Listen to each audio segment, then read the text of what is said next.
Déjeme saludar en estos momentos al maestro Ricardo Sevilla, miembro de esta familia Sin Censura, para hablar de temas interesantísimos. Por ejemplo, a debate, si deben o no deben de ir los miembros de la Cuarta Transformación, los funcionarios públicos, los servidores públicos, los secretarios, los miembros del gabinete del presidente Andrés Manuel López Obrador a medios para que sean entrevistados por comunicadores, por periodistas abiertamente en contra del gobierno del presidente Andrés Manuel López Obrador. Y lo pregunto porque hace unos días fue a Tercer Grado, este programa de Televisa en donde están, dizque, los más importantes conductores de noticias y política y de opinión del Canal de las Estrellas.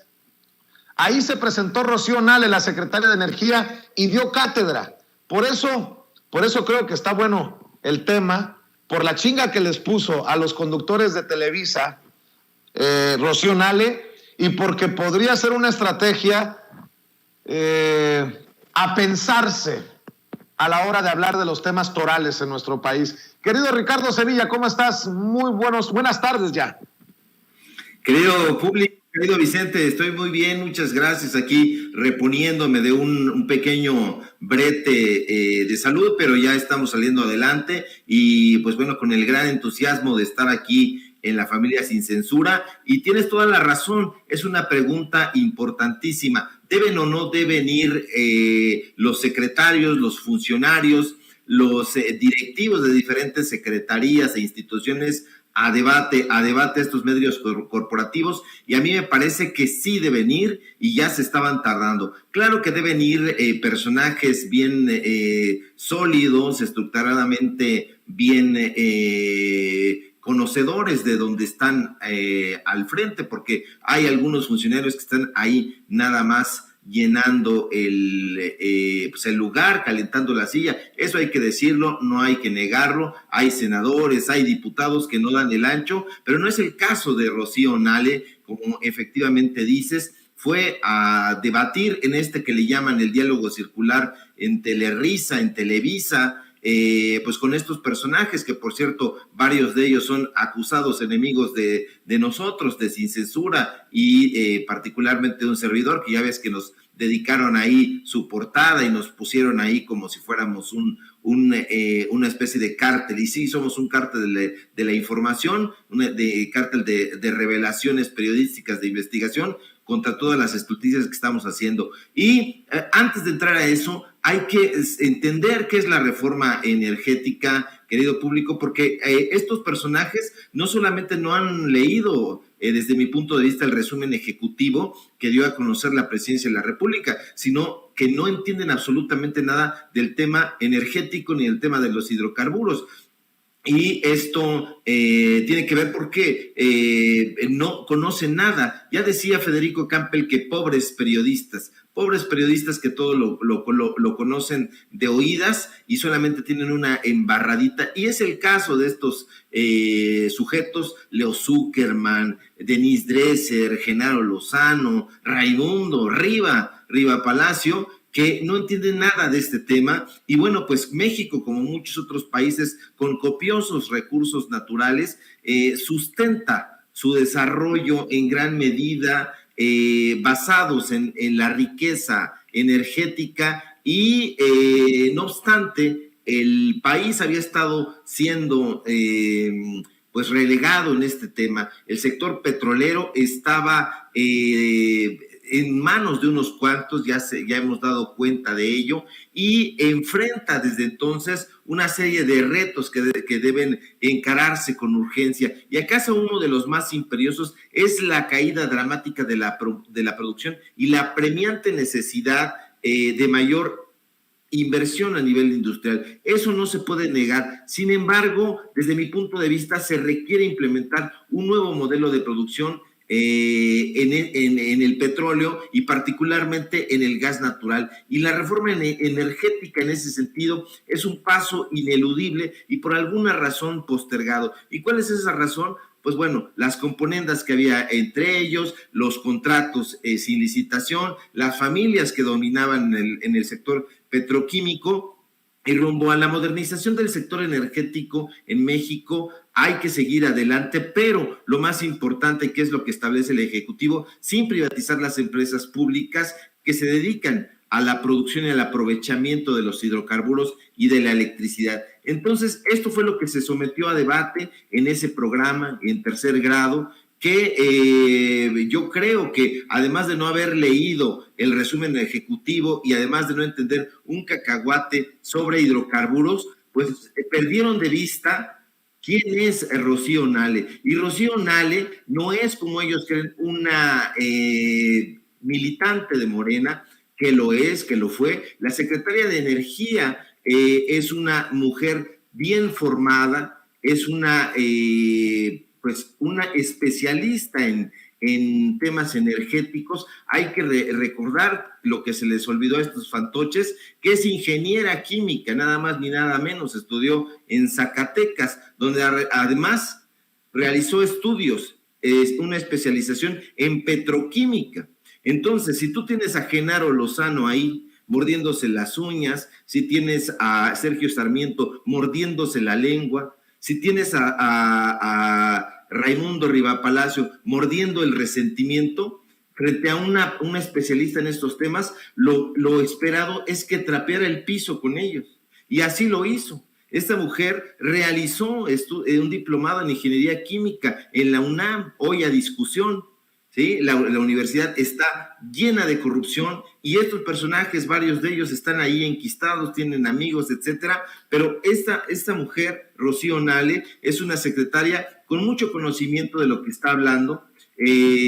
Largar aquí su currículo es tediosísimo porque resulta abrumador. Entonces, este diálogo que se dio fue una repasada que les puso en todos los temas. O sea, no mencionaron ellos ni siquiera ninguna de los 10 preceptos fundamentales en los que se basa este resumen ejecutivo. No tenían idea. Yo creo que deberían de regañar a su jefe de información o a quien quiera que les llene el teleprompter, porque no mencionaron ninguna de esas cosas, arguyeron únicamente lo que les habían colocado ahí y que se suponía que era la defensa de abierta de la inversión de particulares, y que eso no resulta. Aquí en México no había existido nunca un esfuerzo semejante, y esto lo digo con todos los riesgos que puede comportar, porque cuando se habló de la nacionalización de la banca, cuando se habló de la nacionalización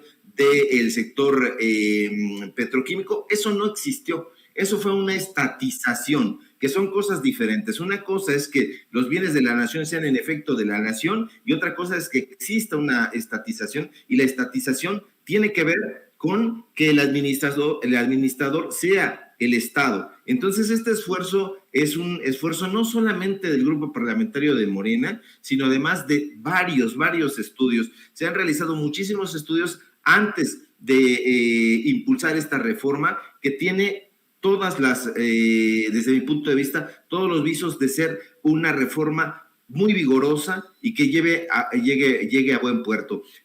Yo creo que se están tardando para recuperar el planteamiento inicial, querido Vicente, llevar a personas a debatir, porque estos personajes están buscando precisamente el silencio de los secretarios de diferentes instituciones, que llegan ahí y habitualmente pues les ponen una paliza, pero no ocurre con ciertos personajes que a mí me agradaría mucho ver en esos foros para darles una tunda, y no porque goce uno viendo la tunda, sino porque en esos canales todavía de la llamada televisión tradicional hay 2 o 3 generaciones que todavía se sientan a consumir esta información, y esa información los tiene que tocar.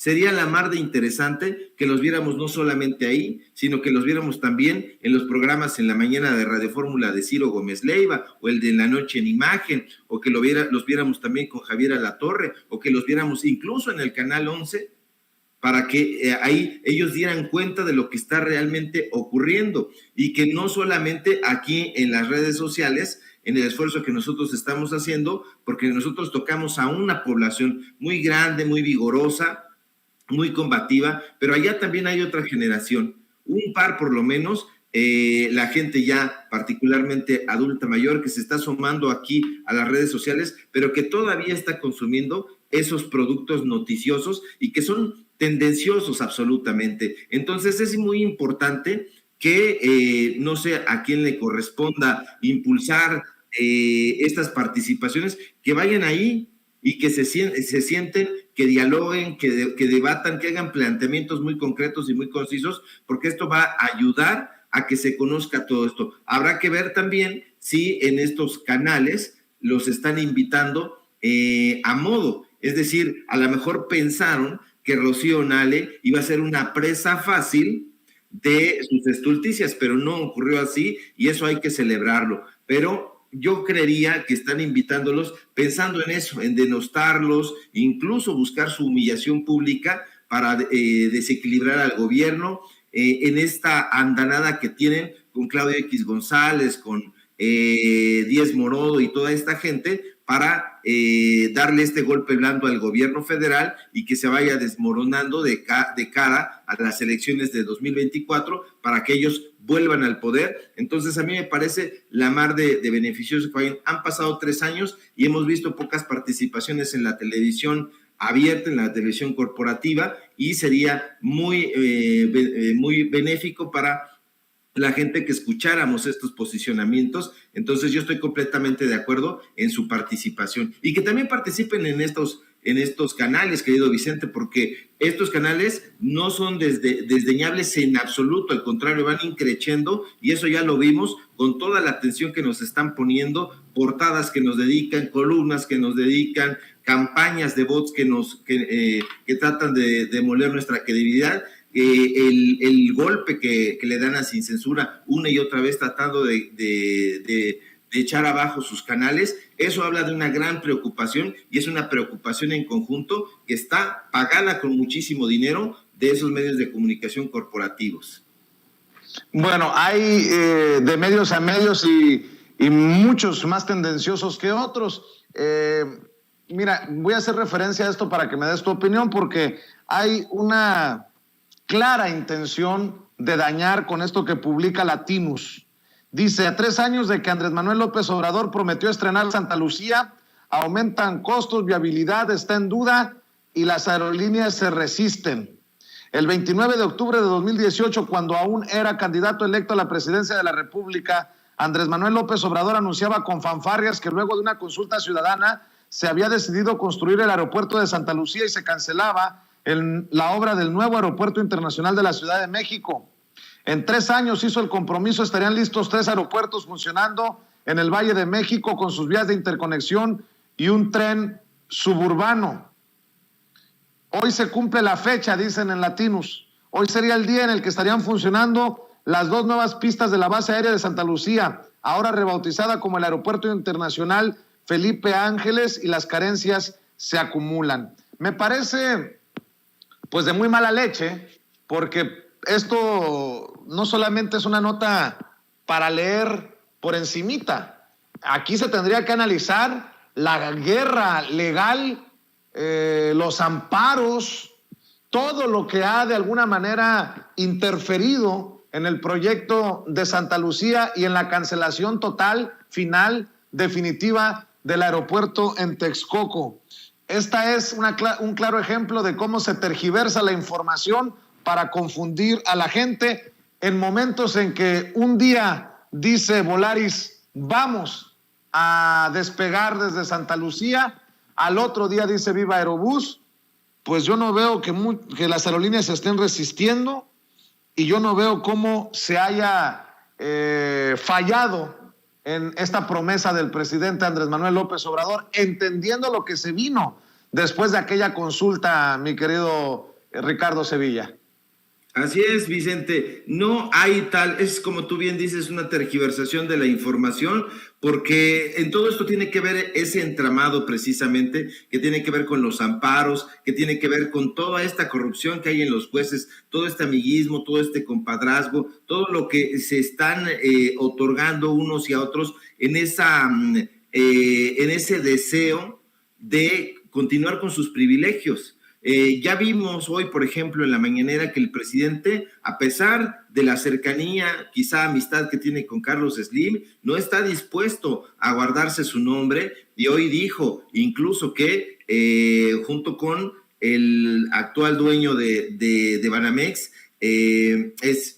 ¿Cómo se llama? Hernández, no me acuerdo, ahorita se me escapó el nombre de este sujeto, pero que en tiempos de Carlos de Salinas le dieron incluso ahí al dueño de Banamex ese premio de consolación y que premiaron a Carlos Slim con prácticamente el regalo de Teléfonos de México, hoy que es una de las empresas más ricas de este país, y no está dispuesto a consentir la corrupción. Y en el caso de los aeropuertos, ¿cuál va a estar consintiendo corrupción y retrasos? Todo lo contrario. ¿Cuándo te imaginarías que un personaje como Miguel Alemán Magnani iba a estar prófugo de la justicia? No, para nada. Pues este Junior que sale en las series escritas por Daniel Krause, en la de Luis Miguel, por ejemplo, como uno de los juniors que se paseaba con Luis Miguel, con Roberto Palazuelos, con los hijos de Cedillo, con los hijos de Carlos de Salinas, iba a estar prófugo de la justicia mexicana.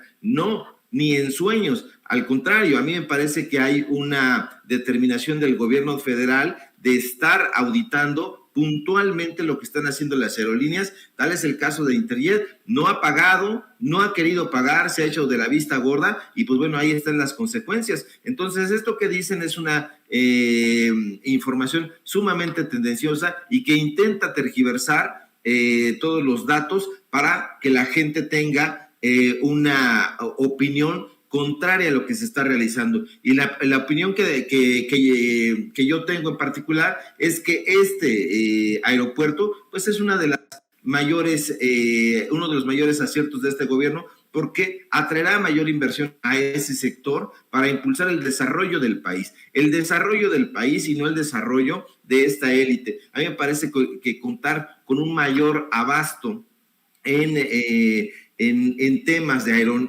aeronáutica me parece relevante y me parece muy competitivo. Ya no va a beneficiar a ciertos grupos, a ciertos sectores, y poco a poco vamos a ver que esto se está dando a cabo. Hay fotografías ahí de que el aeropuerto que ellos imaginaban pues está inundado, y que no se trata del Felipe Ángeles, sino del que ellos estaban tratando de impulsar, el que defienden. Entonces a mí me parece que por lo menos lo que yo he leído, lo que he visto, lo que se ha dado a conocer en las mañaneras, cumple con grandes estándares internacionales de eficiencia, de calidad y confiabilidad, y eso sirve a todos los mexicanos, a todas las mexicanas, y no solamente a estos personajes. Habrá que ver si efectivamente Loret Obroso o Roberto Madrazo, que es el dueño de Latinos junto con su hijo, realmente se están transportando siquiera en aeronaves públicas, y si no, tendrán ellos su propio hangarcito por ahí, en su casita, algunas aeronaves que tengan por ahí bien guardaditas. Entonces me parece que no están tocando el piso.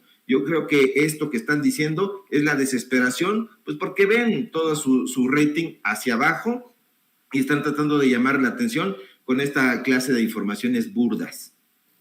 Oye, mi querido Ricardo, si me permites para hacer... por cierto, el banquero al que te refieres es Roberto Hernández de Banamex. Oye, querido Ricardo, para cerrar, déjame pedir tu opinión acerca de la reaparición en tribuna del senador Félix Salgado Macedonio, quien buscaba ser gobernador de Guerrero. Lo bajan de la candidatura, termina su hija Evelyn siendo la candidata y posteriormente elegida como gobernadora, hoy gobernadora constitucional de Guerrero. Regresó ya al Senado de la República y regresó con su forma muy peculiar, muy particular de exponer sus puntos de vista. Vamos a ver y escuchar, y ya me das tu opinión, a Félix Salgado Macedonio, quien dice: por más de 80 años estuvieron al servicio de los ricos. Se los restrega en la jeta a muchos de la oposición. Hasta por 3 minutos. Por favor, senador. Muchas gracias, presidenta. Compañeras y compañeros senadores, el tema es muy simple. Aquí el asunto está en que los señores del PRIAN y anexas por más de 80 años estuvieron al servicio de los ricos. Así hay que decirlo con toda claridad. Y ahora, con nuestro presidente Andrés Manuel López Obrador y la Cuarta Transformación, ahora se está trabajando a favor de los más pobres. A mí me parece que está marcada la diferencia a la mitad del sexenio. Y eso es lo que estamos debatiendo aquí. Y aquí el que me antecedió dijo claramente: estoy preocupado, le duele, ya hasta se quiere ir a Dinamarca, allá a Copenhague seguramente. Le duele, les duele, claro que les duele. ¿Cómo no les va a doler? Ya no pueden apoyar a sus amigos, a los grandes, a los banqueros.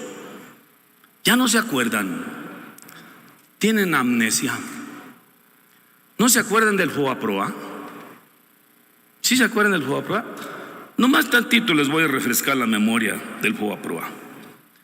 ¿Qué es el FOBAPROA? Porque todavía existe. Fondo Bancario de Protección al Ahorro. ¿Al ahorro de quién?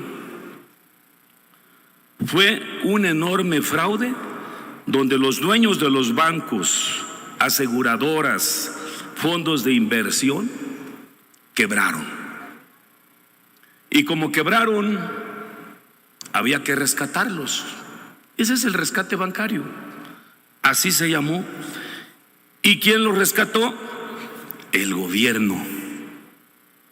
El gobierno rescató a los pobrecitos banqueros.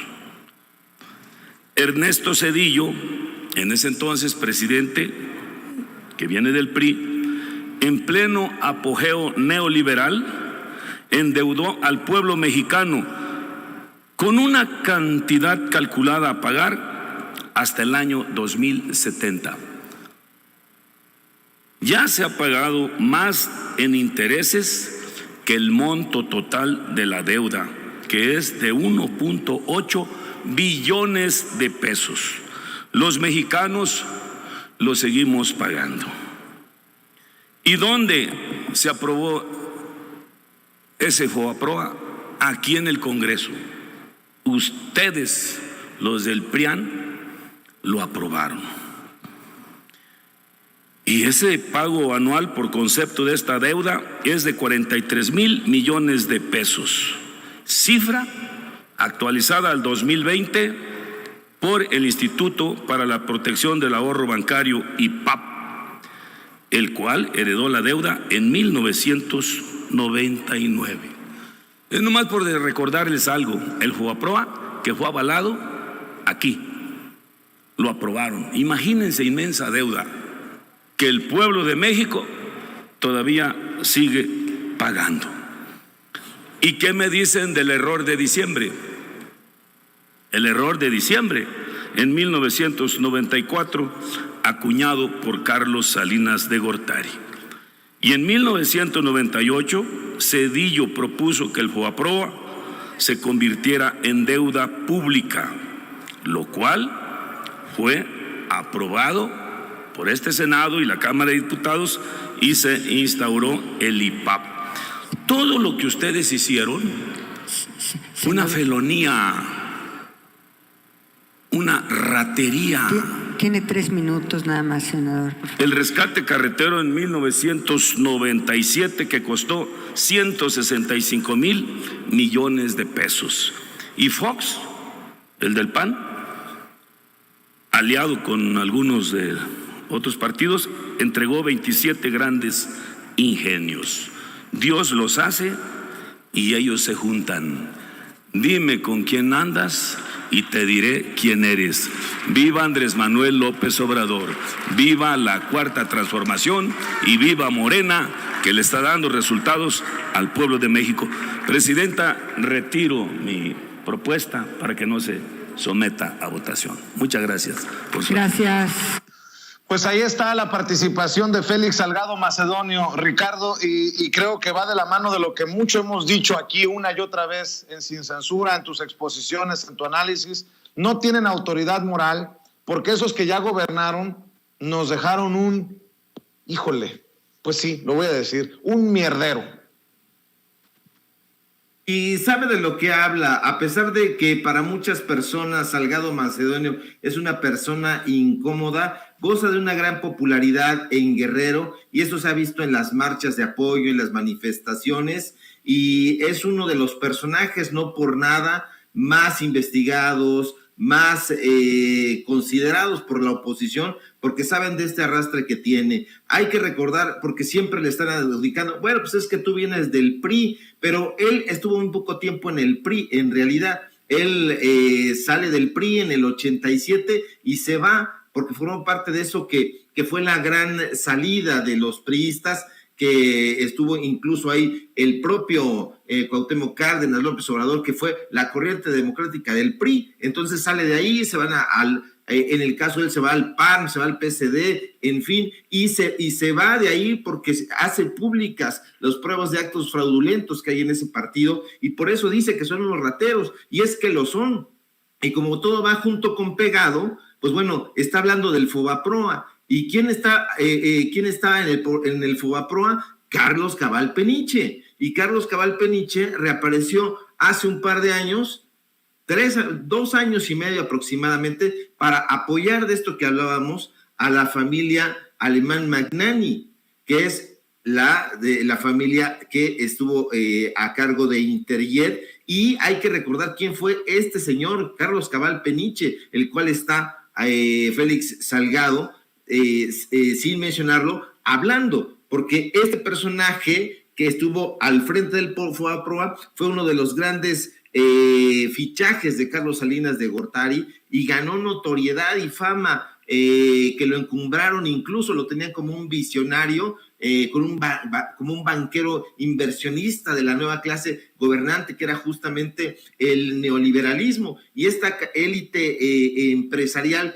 que llevó a cabo este montaje, porque fue un montaje donde se apropiaron del dinero de la gente, los mexicanos y las mexicanas, para pagar sus deudas, fue apoyado por toda una serie de equipos, que no solamente estuvo Carlos Salinas de Gortari, que sí fue la cabeza, pero estuvo ahí su hermano Raúl Salinas de Gortari, estuvo José Ángel Gurría, Ernesto Zedillo Ponce de León, Guillermo Ortiz, estuvo Alonso Ancira, pero la estrella era este sujeto, Carlos Cabal Peniche. Y en el sexenio, entre el sexenio de Carlos Salinas de Gortari y el sexenio de Ernesto Zedillo, este tipo logró comprar Banco BCH, Cremi, y creó el Banco Unión. Hay que recordar que estuvo incluso 7 años posteriormente detenido en Australia, estuvo preso allá, y después regresa intentando recuperar una credibilidad que nunca tuvo, para llevar a cabo pues este apoyo a Interjet, que es el que están defendiendo estos sujetos, porque Miguel Alemán es su cuate, es el cuate de Televisa, es el cuate que está detrás de todo este pleito que hay, por ejemplo, en Radio Centro, etcétera. Es una superficha. Entonces a mí me parece que lo que dice Félix Salgado en esta pequeña ponencia, hay que escarbarle un poquito más para refrescarle, en efecto, al público memorioso ¿qué es el Fobaproa? ¿Quiénes son estos rateros del PRI? Como tú me mencionabas antes de que yo entrara al aire, pues este personaje que ahora está ahí al frente del PRI diciendo una sarta de imbecilidades que no entiende, pues bueno, tiene que decir las cosas como son. Y las cosas como son es que durante, casi 80 años estuvo ahí el PRI lacerando, estuvo carcomiendo, y hoy ya la gente no está dispuesta a eso. Hay nuevas posibilidades de gobierno y un nuevo ejercicio democrático que va a apuntalar que gobierne quien esté mejor capacitado. Y si no está bien capacitado y no da resultados, pues se va a mandar a la goma, tal como se hizo con el PRI. Entró el PAN, no dio resultados, a la goma, volvió el PRI, no dio resultados, a la goma, y ahorita estamos viendo un nuevo modelo de gobierno, y si no da los resultados, también se puede hacer un ejercicio democrático, pero a los ojos vistas, es un cambio de régimen muy interesante, muy importante, y lo vamos a seguir con muchísima puntualidad. Claro que sí. Maestro Ricardo Sevilla, ¿en dónde te apoyan en redes sociales? Hay que decirle a las miles de personas conectadas, por favor. Claro que sí, querido Vicente. Público, síganme por favor en mis redes sociales, en Twitter, @SevillaCrítico, en mi cuenta de Facebook, Ricardo Sevilla, así nada más, y en mi página de Facebook también, así Ricardo Sevilla. Y aquí en Sin Censura estamos participando de lunes a viernes al filo del mediodía. Y bueno, pues aquí nos vemos si todo marcha bien. El lunes, si no se hace puente, o el martes o el miércoles, cuando ustedes gusten, por acá nos vamos a encontrar. Un fuerte abrazo, querido Vicente, y que tengan una excelente tarde. Claro que sí, es el maestro Ricardo Sevilla hablando con nosotros sin censura.